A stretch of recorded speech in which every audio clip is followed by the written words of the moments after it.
Hi, welcome to Chandra's Kitchen. இன்னைக்கு நம்ம நிகழ்ச்சியில சுவையான சுண்டக்காய் சாம்பார் எப்படி செய்யறதுன்னு பார்க்கலாம்.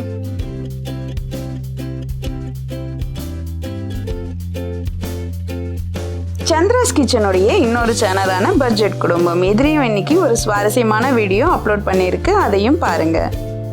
இதுவரைக்கும் சந்திராஸ் கிச்சனை சப்ஸ்கிரைப் செய்யாதவர்கள் ரெட் கலர் சப்ஸ்கிரைப் பட்டனை ப்ரெஸ் பண்ணி சப்ஸ்கிரைப் பண்ணிக்கோங்க. கூடவே பக்கத்தில் இருக்கிற பெல் பட்டனை ப்ரெஸ் பண்ணுங்க. எங்களுடைய அப்டேட்ஸ் உடனுக்குடன் உங்களை வந்து சேரும். மேலும் மற்ற வீடியோக்களை பார்க்க மெனுவில் உள்ள வீடியோ பட்டனை ப்ரெஸ் பண்ணுங்க. இந்த வீடியோவை கடைசி வரைக்கும் பாருங்க.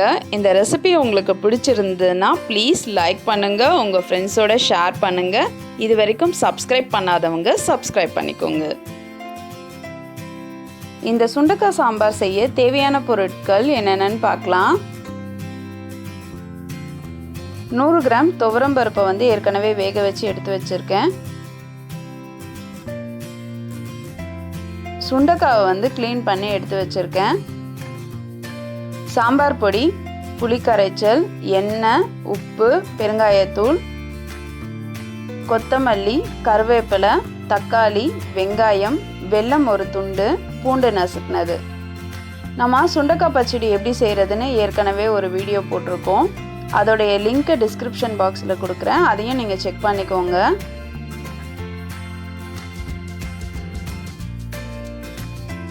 இப்போ நம்ம சுண்டக்காவை வந்து உரலில் போட்டு இதை வந்து நம்ம நசுக்கிக்கலாம்.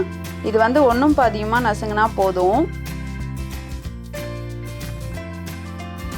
இந்த மாதிரி லைட்டாக வந்து உடைஞ்சிருந்தா போதும். இதை வந்து நம்ம எடுத்து ஒரு தனியாக வச்சிடலாம்.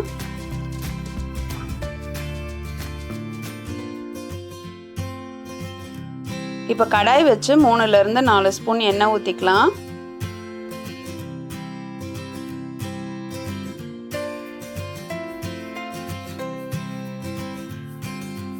கடுகு உளுந்து சேர்த்துடலாம்.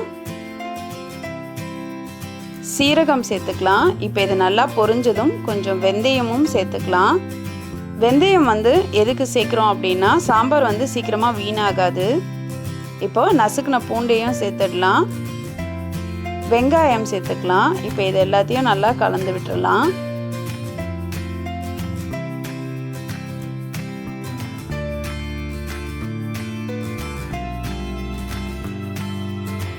இப்போ வெங்காயம் நல்லா சிவந்ததும் தக்காளி சேர்த்துக்கலாம். இப்போ தக்காளியை நல்லா வதக்கிடலாம். தக்காளி ஓரளவுக்கு வதங்கினதும் நம்ம நசுக்கி வச்சுருக்க சுண்டைக்காவையும் சேர்த்துடலாம். சேர்த்து இப்போ இதை எல்லாத்தையும் நல்லா வதக்கிடலாம்.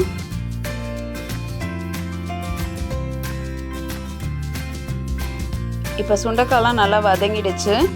சாம்பார் பொடி 2 ஸ்பூன் சேர்த்துடலாம். இந்த சாம்பார் பொடி எப்படி அரைக்கிறதுன்னு டிஸ்கிரிப்ஷனில் லிங்க் இருக்குது, செக் பண்ணிக்கோங்க.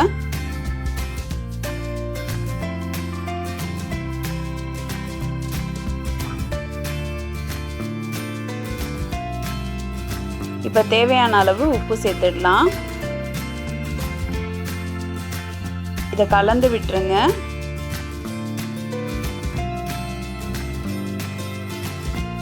இப்போ 1/2 டம்ளர் தண்ணி சேர்த்துடலாம். இப்போ இதை நல்லா கலந்து விட்டுருங்க. இப்போ வந்து சுண்டைக்காய் இதில் நல்லா வேகணும். இப்போ நல்லா கொதிச்சிடுச்சு, சுண்டைக்காயும் வெந்திருக்கு. இப்போ நம்ம புளி கரைச்சல் சேர்த்துக்கலாம். இப்போ இதை நல்லா கொதிக்கிட்டோம். இதை நல்லா கலந்து விட்டுருங்க.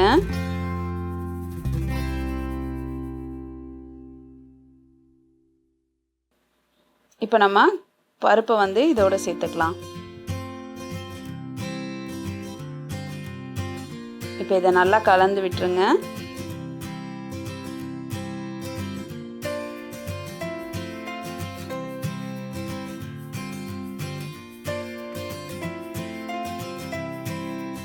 வெல்லம் சேர்த்துட்டு இதை நல்லா கலந்துருங்க.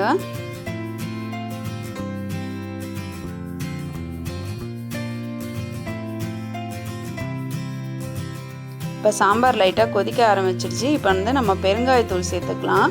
கட்டி பெருங்காயம் சேர்க்குறவங்க வந்து பருப்பு வேகும் பொழுதே சேர்த்துக்கோங்க. இப்போ நான் தூள் பெருங்காயம் தான் சேர்த்துருக்கேன். இப்போ இதை நல்லா கலந்து விட்டுடலாம்.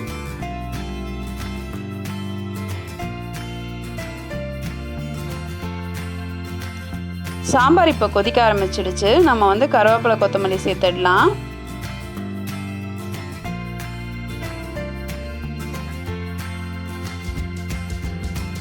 இப்போ இதை கலந்து விட்டுறலாம். நம்மளுடைய சுவையான சுண்டைக்காய் சாம்பார் ரெடி ஆயிடுச்சு.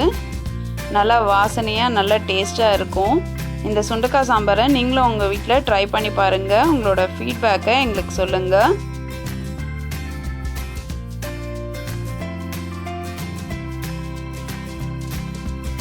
மேலும் இது போன்ற சுவாரஸ்யமான தகவல்களை அறிந்து கொள்ள எங்கள் சந்திராஸ் கிச்சனை சப்ஸ்கிரைப் செய்யுங்கள். உங்களுடைய கமெண்ட்டை கமெண்ட் பாக்ஸில் போடுங்க. லைக் அண்ட் ஷேர் பண்ணுங்கள். சந்திராஸ் கிச்சனுடைய இன்னொரு சேனலான பட்ஜெட் குடும்பம் சேனலையும் சப்ஸ்கிரைப் பண்ணுங்கள், சப்போர்ட் பண்ணுங்கள். நான் இன்னொரு சுவாரஸ்யமான வீடியோவோடு உங்களை சந்திக்கிறேன். நன்றி.